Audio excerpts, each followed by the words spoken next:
अस्सलाम वालेकुम दोस्तों, की हाल चाल है। मैं थोड़ा मेज़बान मोहम्मद शाह। उम्मीद है कि सारे भरा खैरियत ना होंगे। तो लुडर मंडी अच आए बरोज बहुत वाले दिन मंडी लगती है।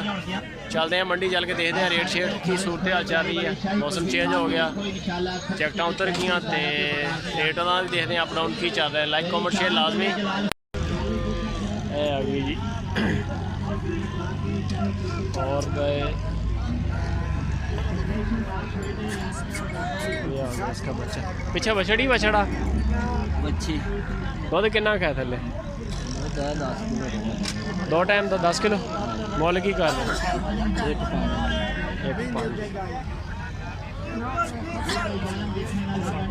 ये आ गया जी पूरी गाय का फोटो। 1.5 डिमांड है, 10 किलो दूध और तकरीबन 90,000 रुपये की गाय बनेगी। ये यंग है अभी। कितने दी है मोल की मांग रहे 50,000 रुपया 50,000 रुपया जी। चिट्टा सेहरा छोटे छोटे सिंग। तुसी की मोल कर रहे की मोल कर रहे 52,000 रुपया 52,000 रुपया मोल है जी।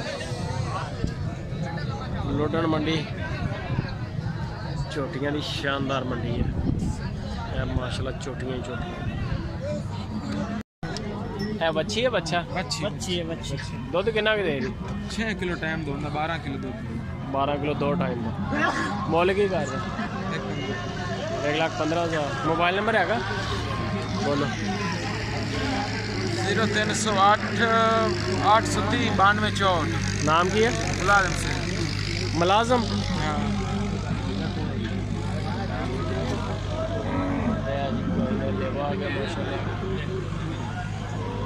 रंग भी सोहना तो रेट भी सही है जी माशाल्लाह। वड्डी गां सूई हुई है सून वाली है। नस्ल केड़ी है जर्सी क्रॉस। कितना टाइम लेंदी सून च 5-6 दिन रहती 8 दिन। नंबर शंबर है अपना को नंबर है। मुल की कर रहे हैं मोल का 2.25 लाख कर गां सोहनी है तो मुल भी सोहना। तुसी पैसे चंगे मांग रहे हैं। जर्सी नस्ल है जर्सी क्रॉस। जर्सी फरीद ढलाउड़े आ नंबर दे मेनू बोल दे 0304 हाँ 60 81 161 60 81 191 60 81 161।